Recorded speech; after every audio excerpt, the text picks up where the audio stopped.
வணக்கம் முத்துக்குமார். நம்ம தமிழ் சேனலை சப்ஸ்கிரைப் பண்ணுற அனைவருக்கும் என்னுடைய மனமார்ந்த நன்றி. எனக்கு ஆதரவாக இருக்கக்கூடிய அனைத்து நண்பர்களுக்கும் என்னுடைய மனமார்ந்த நன்றி. இப்போ நம்ம ஒரு சில வீடியோக்களில் ஹீட் மேப்பை காமிக்கிறோம்.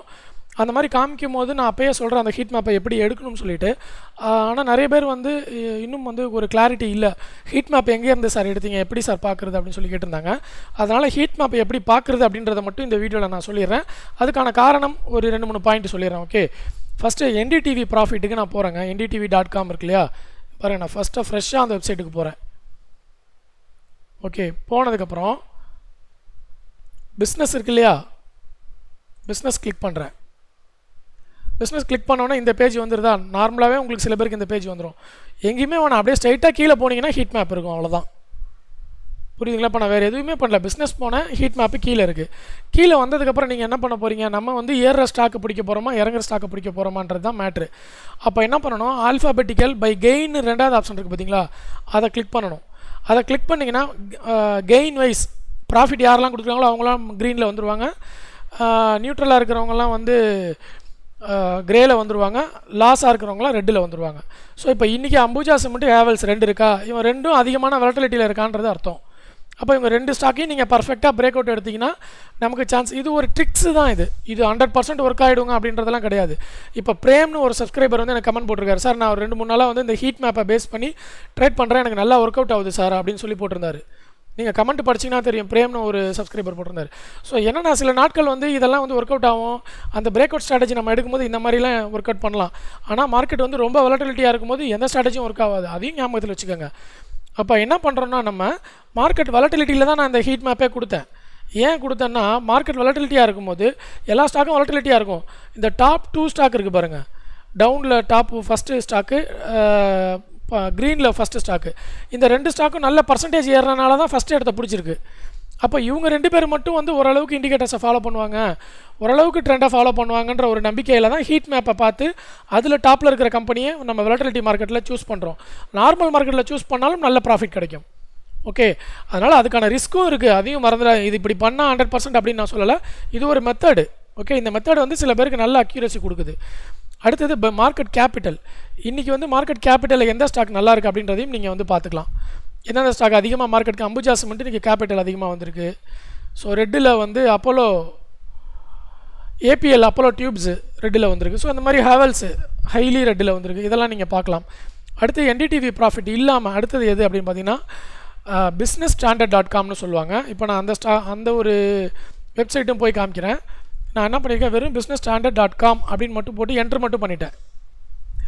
ஓகே, வந்துருச்சு இல்லையா? அது வந்ததுக்கப்புறம் மார்க்கெட்ஸ் நீங்கள் இருக்குது பாருங்கள், 2வது செட்டிங், அதை செலக்ட் பண்ணுறேன். அதை செலக்ட் பண்ணிவிட்டு கீழே போனனாலே எனக்கு கிளியர் பிக்சர் கிடச்சிரும். ஹீட் மேப்போடது வந்துருச்சு பார்த்தீங்களா? இவங்க நிஃப்டி 50ல் இருக்கிற ஹீட் மேப் மட்டும் கொடுத்துருக்காங்க. ஆனால் அங்கே இருந்தது அந்த மாதிரி கொடுக்கல. ஸோ இப்போ இந்த ஹீட் மேப்பில் இன்றைக்கி என்ன கொடுத்துருக்காங்க, டைட்டன் 3.20% ஏறி இருக்குன்னு கொடுத்துருக்காங்க. India bulls housing finance -5.01. So இது ரெண்டும் நமக்கு டாப்பில் இருக்குது. டைட்டன் கம்பெனியும் இந்தியா புல்ஸும் டாப்பில் இருக்குது. ஓகே, டவுனில் 1, இதில் 1. ஸோ இப்போது இவங்க என்ன கொடுத்துருக்காங்கன்னா, நிஃப்டி 50ல் இருக்கக்கூடிய ஹீட் மேப் மட்டும் கொடுத்துருக்காங்க. ஆனால் நம்ம NDTV ப்ராஃபிட்டில் பார்த்தது நிஃப்டி 50 மட்டும்லாம் கிடையாது, எல்லா ஸ்டாக்குமே கலந்துருக்கு இதில். Okay, performance based price performance இருக்கு இல்லையா, அதை பேஸ் பண்ணி இவங்க ஹீட் மேப்பை கொடுத்துருக்காங்க. பிஸ்னஸ் ஸ்டாண்டர்டில் நிஃப்டி 50யை பேஸ் பண்ணி ஹீட் மேப்பை கொடுத்துருக்காங்க. ஸோ நீங்கள் எந்த ஹீட் மேப்பை எடுத்துக்க போகிறீங்க அப்படின்றதில் நீங்கள் தெளிவாக இருக்கணும். ப்ரைஸ் நிறைய சேஞ்சஸ் நடக்குதா, அதில் தான் எனக்கு ப்ராஃபிட் பார்க்க முடியும். இல்லைங்க, நான் ப்ரைஸு மிட் கேப்பு ஸ்மால் கேப்புக்கே நான் போகலை, நான் நிஃப்டி 50லேயே ட்ரேட் பண்ணிக்கிறேன் அப்படின்னா நீங்கள் நிஃப்டி 50லேயே ட்ரேட் பண்ணிக்கணும். அதோட ஹீட் மேப்பை பார்த்துக்கணும். புரியுதுங்களா? அதுதான் டிஃப்ரென்ஸு. ஹீட் மேப்பில் இந்த டிஃப்ரென்ஸும் இருக்குது, அந்த மாதிரியும் மெத்தட் இருக்குது. ஸோ எது வேணுமோ அதை நீங்கள் எடுத்துக்கணும். ஓகே, இப்போ இதில் 1 வீக்கில் எந்த ஸ்டாக் அதிகமாக ஏறி இருக்குது, 1 மந்தில் எந்த ஸ்டாக் அதிகமாக ஏறி இருக்குது அப்படின்றத பார்க்கலாம். ஏன்னா மோஸ்ட்லி அந்த பிக் ட்ரேடர்ஸ்லாம் என்ன பண்ணுவாங்க அப்படின்னா நிஃப்டி 50ல் மட்டும்தான் ப்ளே பண்ணுவாங்க. ஏன்னா அது வேல்யூம் அதிகமாக இருக்கும், எப்போ வேணாலும் எதை வேணாலும் பண்ண முடியும். நிஃப்டி 50ல் பையிங் செல்லிங்லாம் ஃபாஸ்ட்டாக பண்ணவே முடியும். சார் நான் பையிங் பண்ணிட்டேன், செல்லிங் பண்ண முடியல அப்படின்ற ஒரு பயம் இருக்காது. மார்க்கெட்டில் ஆர்டர் போட்டதுக்கப்புறம் அந்த ஸ்லிப்பேஜ்னு ஒன்று நடக்கும், அது அதிகமாக நடக்காது. எதில்? நிஃப்டி 50ல் சொல்கிறேன்.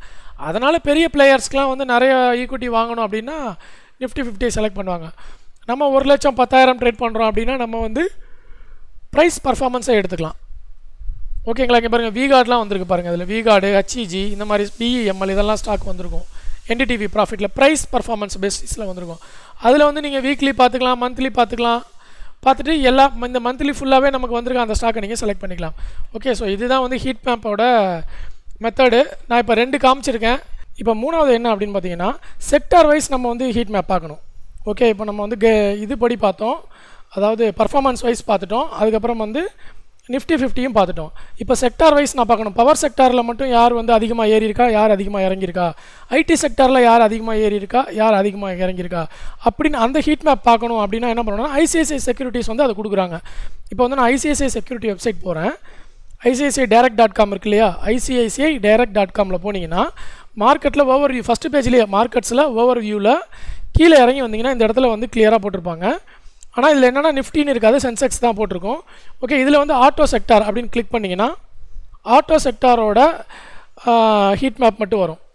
MM4G, BA ஆட்டோ அதெல்லாம் வரும். டாடா மோட்டார்ஸ், இந்துஸ்தான் மோட்டார்ஸ் அதெல்லாம். அதில் யார் பாசிட்டிவில் இருக்கா, யார் நெகட்டிவில் இருக்கான்னு நமக்கு தெரிஞ்சிடும். சிமெண்ட் செக்டார் வேணும் அப்படின்னா சிமெண்ட் செக்டாரை நீங்கள் கிளிக் பண்ணிக்கலாம். சிமெண்ட் செக்டார் கம்பெனி ஃபுல்லாக இதில் வந்துடும். இப்போ சப்போஸ் உங்களுக்கு வந்து சிமெண்ட்டு பற்றி ஒரு நியூஸ் வருதுன்னு வச்சுக்கோங்களேன், கவர்மெண்ட் வந்து ஏதோ ஒரு அனௌன்ஸ்மெண்ட் கொடுக்குறாங்க, அது வந்து சிமெண்ட் கம்பெனிக்கு வந்து நல்ல ஒரு பாசிட்டிவான நியூஸ் அப்படின்ற பட்சத்தில் நீங்கள் சிமெண்ட் கம்பெனியெல்லாம் உடனே ஐடென்டிஃபை பண்ணணும் அப்படின்னா இமீடியட்டாக நீங்கள் வந்து ICICIdirect.comக்கு வந்துட்டு இந்த சிமெண்ட் கம்பெனியை செலக்ட் பண்ணிங்கன்னா சிமெண்ட் கம்பெனி என்னென்ன இருக்குது, ஏதாவது யார் யார் ஏறிட்டு இருக்காங்கன்றது தெரிஞ்சிடும். ஓகே, அடுத்தது ரியல் எஸ்டேட் கம்பெனி. ரியல் எஸ்டேட்டில் யார் யார் என்னென்ன இருக்கா, சில கம்பெனி நமக்கே தெரியாது, இவன் ரியல் எஸ்டேட் கம்பெனியா அப்படின்னு நம்ம நினைப்போம். அந்த கம்பெனிலாம் இங்கே வந்து நம்ம இதில் பார்த்தா தெரியும். ஓகே, அடுத்தது ரீட்டைல் இருக்குது, பார்மா இருக்குது. அதே மாதிரி பார்மாவில் பாருங்கள் இன்றைக்கி நிறைய கம்பெனி வந்து ரெட்டில் இருக்குது. பவர் செக்டார் இருக்குது, இன்ஃப்ராஸ்ட்ரக்சர், FMCG, டெலிகாம், நிறையா இண்டைசஸ் இருக்குது. ஸோ இதெல்லாம் வந்து நீங்கள் யூஸ் பண்ணிவிட்டு அன்னன்னைக்கு நீங்கள் எந்த செக்டார் செலக்ட் பண்ணுறீங்களோ அந்த செக்டாரை பேஸ் பண்ணி நீங்கள் வந்து அந்த செக்டாரில் எந்த ஸ்டாக் நல்லா இருக்குது. இப்போது ஒரு சின்ன உதாரணம் ஒன்று சொல்கிறேன்.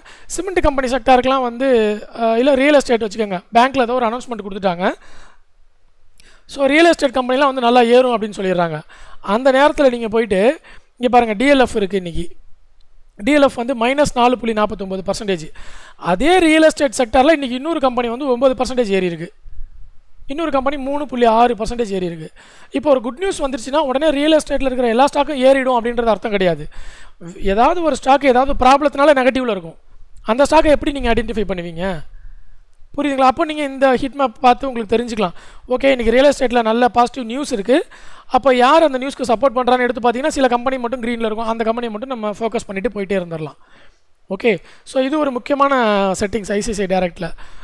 அது மட்டும் இல்லாமல் புதுசாக நீங்கள் ஹீட் மேப்பில் நிறைய விஷயம் தெரிஞ்சுக்கணுன்னா நீங்கள் வந்து கூகுள்லேயே போயிட்டு நிஃப்டி ஸ்டாக்ஸு ஹீட் மேப் அப்படின்னு போடுங்க. ஏகப்பட்ட கம்பெனி வரும். ஆனால் என்னென்னா அதெல்லாம் அட்வர்டைஸ்மெண்ட் அதிகமாக வரும், இல்லை வந்து சப்ஸ்கிரைப் பண்ண சொல்லுவாங்க, மெயில் ஐடி கொடுத்து சப்ஸ்கிரைப் பண்ணுங்கள் அப்படின்னு சொல்லுவாங்க. அந்த மாதிரி சில இதெல்லாம் இருக்கும். இப்போ ஹீட் மேப்பில் வந்து என்ன வருது, மணி கண்ட்ரோல் வந்திருக்கு, மார்க்கெட் மேப் வந்து மணி கண்ட்ரோலில் வரும். அடுத்து இன்னொரு வெப்சைட் இருக்குது. என்ன வெப்சைட் இருக்கோ, இது நான் ஏதாவது ஒரு வெப்சைட் கிளிக் பண்ணுறேன்னு வச்சுக்கோங்களேன், bazaartrend.com ஒரு வெப்சைட் இருக்குது, அந்த வெப்சைட் கிளிக் பண்ணியிருக்கேன், அதில் வந்துருச்சு பாருங்கள். இப்போது புரியுதுங்களா இதோட ஹீட் மேப்பு? ஸோ இந்த மாதிரி நீங்கள் உங்களுக்கு ஹீட் மேப்பு வேறு ஏதாவது கம்பெனியில் போய்ட்டு இல்லை வேறு ஏதாவது வெப்சைட்டில் போய்ட்டு நீங்கள் செக் பண்ணி பார்த்துட்டு அந்த ஹீட் மேப்பில் வந்து கொஞ்சம் டிஃப்ரெண்ட் ஆங்கிளில் ஏதாவது கொடுத்துருக்காங்க, இல்லை 1 hour ஹீட் மேப் கொடுக்குறாங்க, 5 minutes ஹீட் மேப் கொடுக்குறாங்க, அந்த மாதிரி வேறு ஏதாவது டிஃப்ரெண்ட்டாக ஏதாவது பண்ணியிருக்காங்க அப்படின்னா அதெல்லாம் வந்து நீங்கள் பயன்படுத்திக்க முடியும். அந்த கூகுள்லேயே நீங்கள் சர்ச் பண்ணி பார்க்கலாம். NSE இந்தியாவில் மார்க்கெட் மேப் இருக்குது, இல்லை நிஃப்டி லைவ் சார்ட்னு ஒரு நிஃப்டி 50 ஹீட் மேப் இருக்குது, iChartsல ஹீட் மேப் இருக்குது, நிறைய கம்பெனி கொடுத்துருக்காங்க பாருங்கள். ஆனால் பெட்ரு வந்து நம்ம நியூஸ் சேனல்லேருந்து எடுக்கிறது நல்லாயிருக்கும். ஏன்னா அவங்க கொஞ்சம் ஈஸியாக இருக்கும் பார்க்குறதுக்கு, நம்மளுக்கு வந்து ஒரு டிசிஷன் எடுக்கிற மாதிரி ஒரு சைக்காலஜிக்கல் வியூ இருக்கும் அதில். மற்றதில் வந்து சைக்காலஜிக்கல் வியூ பார்த்தா கச்சமுச்சான்னு ஒரு மாதிரி என்னவோ தோணும். அது வந்து ஒவ்வொருத்தர் கம்ஃபர்டபுளை பொறுத்தது, அது நீங்கள் பார்த்துக்கோங்க. எனக்கு வந்து NDTV அப்புறம் வந்து இந்த பிஸ்னஸ் ஸ்டாண்டர்ட் வந்து நான் ரெகுலராக யூஸ் பண்ணுவேன், நல்லாயிருக்கும். சப்போஸ் இந்த வேலையெல்லாம் என்னால் காலையில் செஞ்சுட்டு இருக்க முடியாது சார், வேறு ஏதாவது ஈஸி வே இருக்கா சீக்கிரமாக லோட் ஆகிற மாதிரி அப்படின்னு பார்த்தீங்கன்னா NSE வெப்சைட் தான் ஒரே ஆப்ஷன். NSE வெப்சைட்ஸில் வந்து நம்ம நார்மலாக லிஸ்ட்டு பார்ப்போம்ல, ஸ்டாக் வாட்ச், அதிலே போய் நம்ம பார்த்துட்டு போயிடலாம். அதாவது உதாரணத்துக்கு இப்போ நான் ஸ்டாக் வாட்ச் எடுக்கிறேன், நிஃப்டி 50ல் இங்கே ப்ரைஸ் இருக்கு இல்லையா, பர்சன்டேஜ் வைஸ் கிளிக் பண்ணிட்டேன்னு வச்சுக்கோங்களேன், கிளியராக வரப்போகுது. டைட்டன் வந்து பாசிட்டிவில் இருக்குது மேலே, கீழே யார் இருக்கா, எஸ் பேங்க் இருக்கா. இதே வேறு ஏதாவது நீங்கள் இண்டைசஸ் போகணுமா, Nifty idea, Nifty IT select பண்ணிக்கோங்க. யார் இருக்கா மேலே டாப்பில் வந்து டிசிஎஸ் இருக்கா, கீழே கேபிஐடி வந்து லாஸ்ட்டில் இருக்குது, அடுத்தது வேறு என்ன செக்டர், இந்த மாதிரி நீங்கள் எல்லாத்தையுமே பார்த்துடலாம். மற்றபடி மொத்தமாக F&O ஃபுல்லாக பார்க்கணும்னா தான் நான் இங்கே போக சொல்லுவேன் இல்லையா. F&O ஸ்டாக்ஸை செலக்ட் பண்ணிவிட்டு இதில் வந்து பர்சன்டேஜ் கிளிக் பண்ணிட்டீங்கன்னா எல்லா ஸ்டாக்ஸுமே இதில் வந்துடும். F&O ஸ்டாக்ஸ் கம்ப்ளீட்டாக டைட்டன் வந்து 3.4% இன்றைக்கி இதுதான் F&Oலையும் அதிகமாக இருக்குது. மற்ற ஸ்டாக்ஸ்லாம் இறங்கிட்டு இருக்குது. ஸோ நெகட்டிவில் பார்த்தீங்கன்னா கீழே ஸ்ரீ இன்ஃப்ரா 10% இறங்கியிருக்கு, ஜெட் ஏர்வேஸ் 7% இறங்கியிருக்கு, கேன் ஃபினான்ஸ் 6%, எஸ் பேங்க் 6% இறங்கியிருக்கு, இந்தியா புல்ஸ் ஹவுசிங் ஃபினான்ஸ் 5% இறங்கியிருக்கு, ரிலையன்ஸ் கேபிட்டல் 5%. ஸோ இந்த மாதிரி நம்ம நிஃப்டிலேயே கூட பார்த்துக்கலாம். ஓகே, அதே மாதிரி நிஃப்டியில் நீங்கள் இந்த மாதிரி பர்சன்டேஜ் பார்க்குறீங்க அப்படின்னா இந்த 52 வீக் ஹைன்னு இருக்குது பார்த்தீங்களா, இந்த இடம் இதில் இருக்கக்கூடிய அந்த க்ரீன் கலர் ரெட் கலரை பார்த்துக்கோங்க. இப்போ இந்த ரெட்டு வந்து 52 வீக் லோவில் இருக்குது. அப்போ சிஎட் லிமிடெட் வந்து பாருங்கள் இன்றைக்கி 4 ரூபா இறங்கியிருக்கு, 52 வீக் லோலையும் இருக்குது. வேறு என்ன கம்பெனி இருக்குது நல்லா லோவில் கீழே போய் பார்க்கலாம் இருங்க. கீழே வந்து ஸ்ரீ இன்ஃப்ரா இருக்குது, இன்றைக்கி அதுதான் ஹையஸ்ட்டாக இறங்கியிருக்கு. அது மட்டும் இல்லை, அது இறங்கினதில் வந்து 52 வீக் லோலையும் இன்றைக்கி இருக்குது, ரெட்டில் இருக்குல்ல. ஜெட் ஏர்வேஸ் வந்து 52 வீக்குக்கு லோ பக்கத்தில் இருக்குது, இன்னும் ஒரு 5% இருக்குது பக்கத்தில். ஓகே, ஸோ இந்த மாதிரி நீங்கள் இதையும் பேஸ் பண்ணிக்கலாம். அதாவது 52 வீக் லோவில் இருக்கிற கம்பெனி இன்னும் நல்லா இறங்கும்ல, அந்த கம்பெனி வந்து அதிக பர்சன்டேஜ் இறங்கி இருந்துச்சுன்னா அதெல்லாம் வந்து ஷார்ட் செல்லிங்க்கு நல்ல ஒரு ப்ராஃபிட் கொடுக்கக்கூடிய கம்பெனியாக இருக்கும். ஸோ இந்த மாதிரி நீங்கள் ஃபில்டர் பண்ணி ப்ராக்டிஸ் ஆயிடுச்சுன்னு வச்சுக்கோங்களேன், 10 நிமிஷம் தாங்க ஆகும், டக்கு நீங்கள் ஒரு ஸ்டாக்கை காலையிலே செலக்ட் பண்ணிடுவீங்க. ஓகே, ஸோ இந்த வீடியோவில் உங்களுக்கு பயனுள்ள தகவல் கிடச்சிருந்துச்சு அப்படின்னா கண்டிப்பாக லைக் பட்டன் ப்ரெஸ் பண்ணுங்கள், நம்ம சேனலை சப்ஸ்கிரைப் பண்ணுங்கள், பாசிட்டிவ் கமெண்ட் எது இருந்தாலும் கொடுங்க. நன்றி, வணக்கம்.